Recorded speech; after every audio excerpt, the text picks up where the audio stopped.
അതുകൊണ്ട് കരുണ ലഭിക്കുവാനും തത്സമയത്ത് സഹായത്തിനുള്ള കൃപ പ്രാപിക്കുവാനുമായി ധൈര്യത്തോടെ നാം കൃപാസനത്തിൻ്റെ അടുത്തേക്ക് ചെല്ലുക.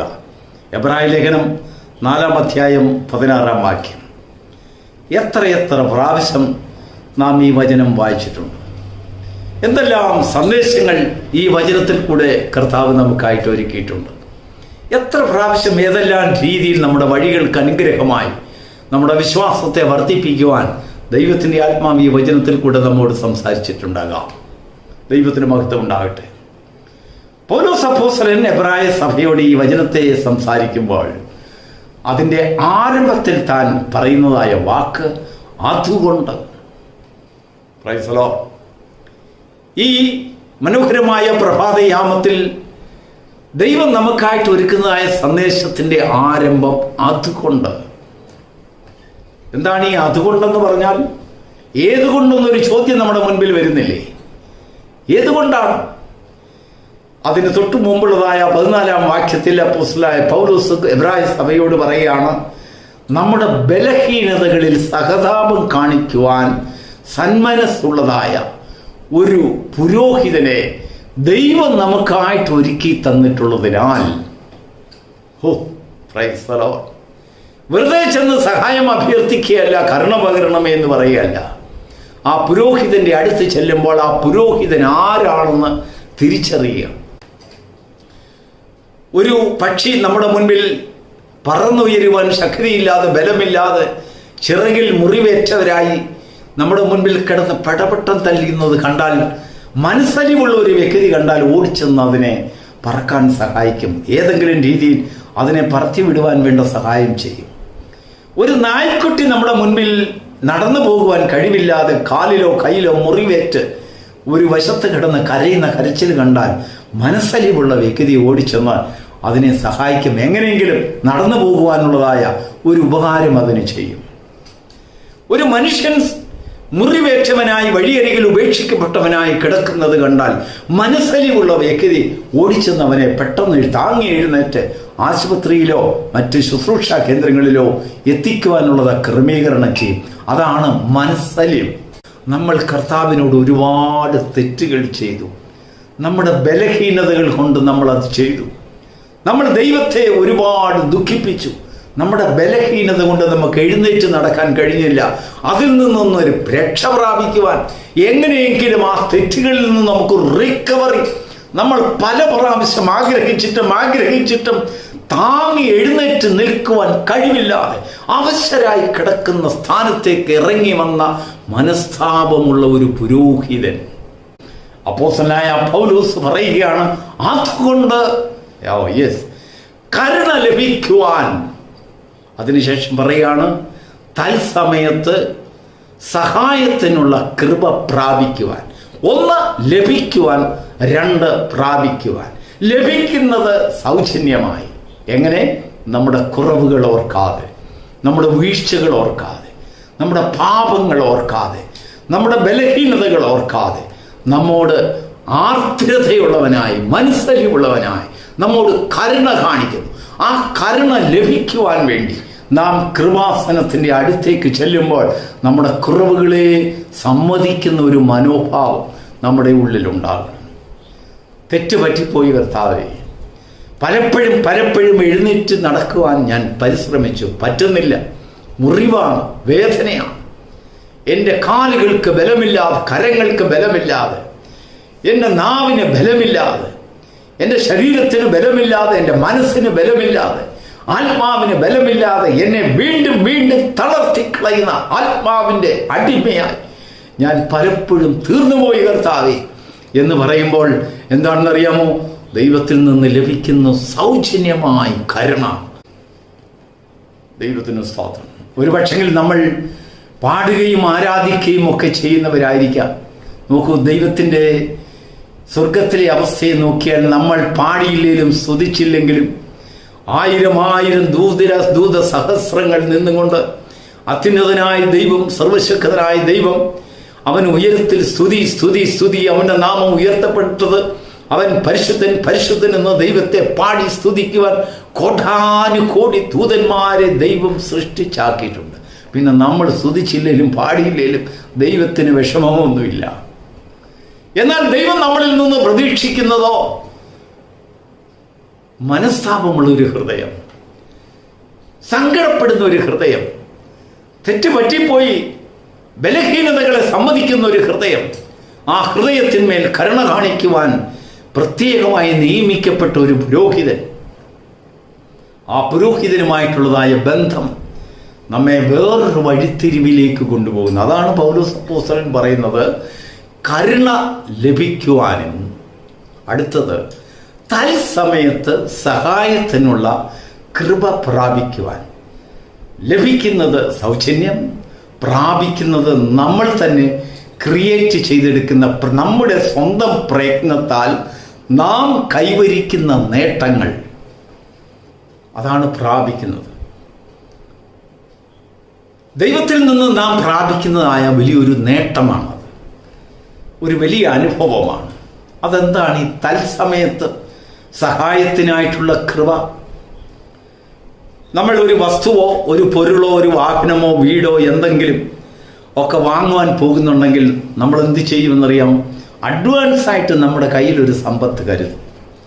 നമ്മുടെ കയ്യിൽ വേണ്ടത്രതായ സമ്പത്തില്ലെങ്കിൽ നമ്മൾ ലോൺ എടുക്കും, ഇല്ലെങ്കിൽ വേറൊരു വ്യക്തിയുടെ നിന്ന് നമ്മൾ കടം വാങ്ങിക്കും, വായ്പ വാങ്ങും, ഇല്ലെങ്കിൽ കുറച്ച് കൊടുത്തിട്ട് ആ ഉടയവനോട് പറയും ഞാൻ പിന്നെ തരാമെന്നൊക്കെ അവധി പറയും. എന്നാൽ ഇവിടെ വരുന്ന ഉടനെ വേറൊരു സംഭവത്തെക്കുറിച്ച് പൗലോസ് പറയുകയാണ്, തൽസമയത്ത് നിനക്കാവശ്യമുള്ളത് ആ സ്പോട്ടിൽ മാത്രം വിളമ്പുന്ന ഒരു സംഭവം. അതിനു മുമ്പ് നിന്റെ കയ്യിൽ ഒന്നും തരത്തില്ല. വെറും കൈയോടെ കൃപാസനത്തിൻ്റെ അടുത്ത് ചെല്ലുമ്പോൾ നിന്റെ ആവശ്യങ്ങളെ അറിഞ്ഞ് ആ തക്ക സമയത്ത് മാത്രം വിളമ്പുന്ന ഓഹരി. Praise the Lord. നമ്മുടെ കുറവുകളെയും താഴ്ചകളെയും വീഴ്ചകളെയും ഏറ്റുപറയുമ്പോൾ നമുക്ക് കരുണ ലഭിക്കുന്നത് സൗജന്യമായി. എന്നാൽ അടുത്തപടി അങ്ങനെ സൗജന്യമായി കരുണ ലഭിച്ച വ്യക്തികളിൽ വിശ്വാസത്തിൻ്റെ ഒരു വളർച്ചാ മർമ്മം ഇത് അവശേഷിക്കുന്നു. അതിനെക്കുറിച്ചാണ് പൗലോസ് പറയുന്നത്, തൽസമയത്ത് കൃപ സഹായത്തിനായിട്ടുള്ള കൃപ, അഡ്വാൻസായിട്ട് ഒന്നും തരാത്ത കൃപ. മുൻകൂട്ടി നമ്മുടെ കയ്യിൽ ഒന്നും തരാതെ വെറും കൈയായി അവൻ്റെ കൃപാസനത്തിൽ വരുന്നവരോട് കർത്താവ് കാണിക്കുന്നതായ കൃപ എന്താണെന്നറിയാമോ? ആ സമയത്ത് മാത്രം. നമ്മൾ പലപ്പോഴും അഡ്വാൻസായിട്ട് ദൈവത്തിൽ നിന്ന് പലതും ആവശ്യപ്പെടുന്നു, പലതും വാങ്ങുവാൻ പണം അഡ്വാൻസായിട്ട് നമ്മൾ ആവശ്യപ്പെടുന്നു. നമ്മുടെ ആഗ്രഹങ്ങൾക്കും ആവശ്യങ്ങൾക്കും അനുസരണമായി നമ്മൾ വലിയ വലിയ തുകകൾ കണക്ക് കൂട്ടി ദൈവത്തോട് പറയുന്നു. സ്വർഗം കാണാതെയും കാണാതിരിക്കാനും പലപ്പോഴും നമ്മുടെ മുൻപിൽ പരിശ്രമിക്കുന്നു. കുണ്ഠിതരായി ദൈവത്തോട് ദേഷ്യപ്പെടുന്നു, മനുഷ്യരോട് ദേഷ്യപ്പെടുന്നു, കുബുദ്ധികൾ അന്വേഷിക്കുന്നു, കുറുക്കുവഴികൾ അന്വേഷിക്കുന്നു. കാരണം തൽസമയത്ത് ലഭിക്കുന്ന കൃപയെക്കുറിച്ച് ദർശനമില്ല. തൽസമയത്ത് മാത്രം വിളമ്പുന്നതായ ആഹാരത്തെക്കുറിച്ചുള്ളതായ ദർശനം നഷ്ടപ്പെട്ടു പോയി. ഒന്നുമില്ലായ്മയിൽ നിന്ന് സകലതും സൃഷ്ടിക്കുന്ന ദൈവത്തെക്കുറിച്ചുള്ളതായ ഒരു വെളിപ്പാട് നമ്മുടെ ഹൃദയത്തിൽ കടന്നു വരും. ഉണ്ടാകട്ടെ എന്ന് കൽപ്പിക്കുമ്പോൾ സകലതും സൃഷ്ടിതമായി തീരുന്ന ദൈവത്തിൻ്റെ ആ പ്രവൃത്തി മണ്ഡലത്തിലേക്ക് നാം പ്രവേശിക്കും. ഇതാണ് ക്രിസ്തീയ ജീവിതത്തിൻ്റെ പ്രധാനപ്പെട്ട മർമ്മം. ആരാധനയിലും പാട്ടിലും പ്രാർത്ഥനയിലും മാത്രം ഒതുങ്ങി നിൽക്കുന്ന അനുഭവമല്ലിത്. അങ്ങേപ്പുറം നമ്മുടെ ജീവിതത്തിൽ രണ്ട് അനുഭവം, രണ്ട് പകുതി. ഒന്ന് നമുക്ക് ലഭിക്കുന്നത്, രണ്ട് നമ്മൾ പ്രാപിക്കുന്നത്.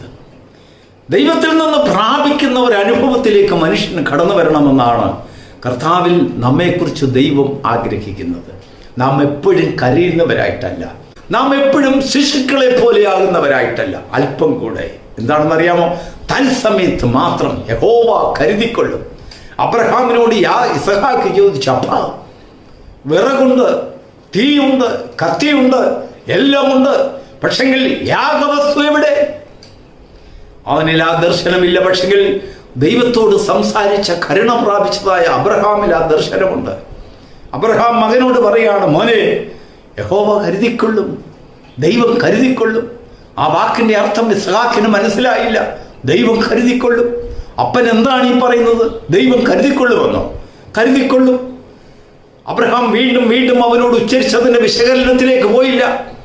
ദൈവം തന്നെ അവനെ മനസ്സിലാക്കുവാൻ തക്കണം അവരുടെ ഹൃദയത്തെ ദൈവം വശീകരിച്ചു. ദൈവം കരുതിക്കൊള്ളും. യഹോവ ഈരേ. എപ്പോൾ? തൽസമയത്ത്, തക്ക സമയത്ത്. when in need, ആ ആവശ്യ സമയത്ത് മാത്രം നിന്റെ കയ്യിൽ പകരപ്പെടുന്നതായ റെഡി ക്യാഷ്, സ്പോട്ട് മണി എന്നൊക്കെ അർത്ഥമാകുന്നില്ലേ? ദൈവത്തിൻ്റെ പ്രവൃത്തി അങ്ങനെയാണ്. അതിനു മുമ്പ് പലതും ദൈവം നിന്നോട് മറച്ചു വയ്ക്കും. ദൈവം എന്താണ് ചെയ്യാൻ പോകുന്നതെന്ന് ദൈവം മുൻപിൽ പലപ്പോഴും വെളിപ്പെടുത്തുകയില്ല.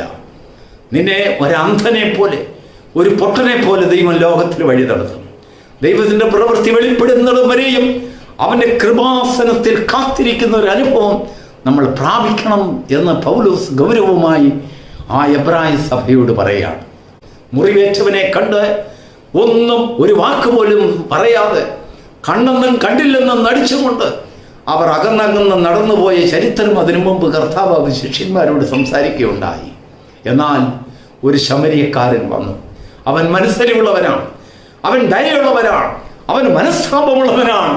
ജനങ്ങളുടെ മേൽ കണ്ണുനീരിൽ തൂകുമ്പോൾ മനസ്സലിയുന്നവനായ ദൈവം, അവന് മനസ്സലിവിൻ്റെ ഹൃദയം ദൈവം കൊടുത്തിട്ടാണ് നമ്മുടെ അടുത്തേക്ക് അയച്ചത്.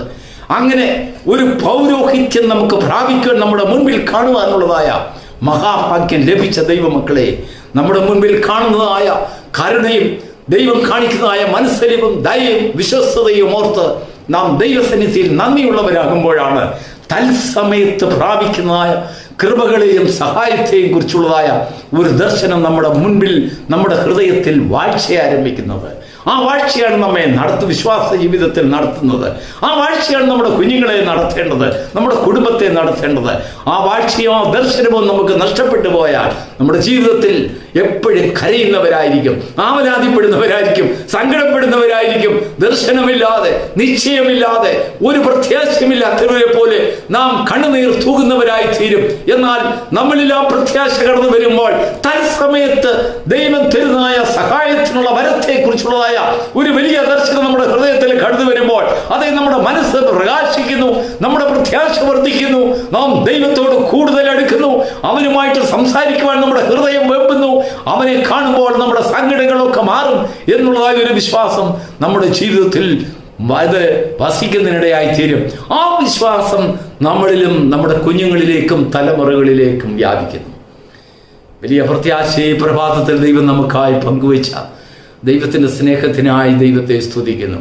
അതുകൊണ്ട് കരുണ ലഭിക്കുവാനും തൽസമയത്ത് സഹായത്തിനുള്ള കൃപ പ്രാപിക്കുന്നതിനുമായി ധൈര്യത്തോടെ നാം കൃപാസനത്തിൻ്റെ അടുത്തേക്ക് ചെല്ലുവാൻ ഈ പ്രഭാതം നമ്മെ സഹായിക്കുമാറാകട്ടെ. God bless you.